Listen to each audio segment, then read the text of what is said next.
Hey nerds, what's up? So how about that Stormlight Archive 5 interlude that Brandon read to us during the Defiant Release Party? I happened to luckily enough be in the audience for that, and my mind was immediately blown, to the point that I just got off the plane like an hour ago from Dragonsteel Con and thought, I know I didn't say I was gonna make a video this week, but let's just hop on real quick and do the fastest overview of what we heard and what it means and who you might have missed. So this is gonna be just a very quick fire overview of things you might have missed while you heard that awesome interlude chapter. Now, just a few reminders spoiler wise. Brandon read this because he specifically said that he didn't feel like it was a spoiler for Stormlight Archive 5. I also believe that. I obviously believe him. But this interlude and the things I'm going to explain here will spoil all of Stormlight Archive up until this point. It will also be a spoiler on who survives the third book of Mistborn Era 1, as well as Elantris. So if it's going to bother you that you know someone has survived, then I would skip out on this video. Without further ado, let's get into it.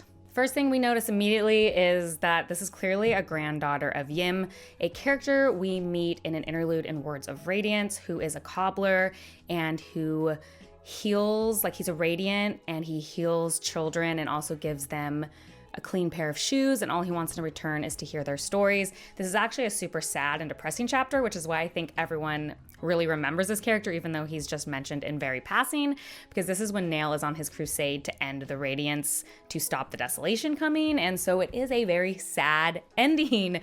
So I don't know, we all kind of gasped when we realized who it was. That was kind of a fun mention. Next, we recognize several characters from the 17th Shard, which is an in-world organization of world hoppers who believe in non-interventionalism, non-intervening. That was a weird word. Non-intervening, and they don't want the shards to mix, sort of thing.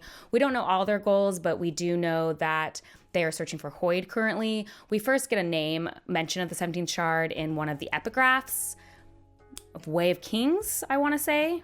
Or is it Words of Radiance? Okay, I just did a little fact checking. It is an epigraph in the Way of Kings is when we first hear of them. So there are 3 known people that are seen here that we also see in a Pure Lake interlude in the Way of Kings, and those 3 characters first are Demoy, and if you don't remember that character, he is a general in Ellen's army in Mistborn Era 1. He is one of the people who becomes an ATM Mistine, and pretty much a beloved character in my opinion in Mistborn Era 1, but we have known that he is a world hopper because of his Way of Kings chapters. Then we also see Bayon, who is another person we know is traveling with Demoy from that Way of Kings Pure Lake interlude, and he is from Talden, which is the planet that White Sand is from, so he's another world hopper. Then the last person we hear of is Galadin, who is a pretty primary character, I would say, in Elantris. He is the one who is in the ruined Elantris city with our main character, Raoden, and again, we know he's a world hopper as well. Finally, let's talk about the Aureli. Now, this is something that you might not have caught or known, because I feel like a lot of the information we know about the Aureli has come from Word of Brandon's, not necessarily stuff that is actually in the book, so I feel like it's obviously a lot easier to miss because it's hard to keep track of all this. But the Aureli are a nation on Roshar, but we know that they are not native to Roshar, and one of their beliefs of their god, the One, is that they have to go on this journey, or the long trail. They have to attain 7 lands before becoming one again. So they're a group of travelers. So that's why when the perpendicularity opens, they're all ready to go. I think the Aureli not being native to Roshar is something I missed when I was just reading, and something I found out after the fact. So that might be something you missed. Okay, so those are some fun things that are fact about the Cosmere that we're pretty sure we know. This next part, I just want to do a little bit of conjecture, just a little bit of guesses, and I want to hear your thoughts on it. My first one is, do we think that the daughter we see, I forget her name, sorry, in this interlude, has the same spren that Yim did? Do you think she kind of took the spren in the same way that Hoid took Elikar's spren? I think that'd be really cool. That is my guess. I can't remember if that spren was named in Yim's chapter. I don't think she was.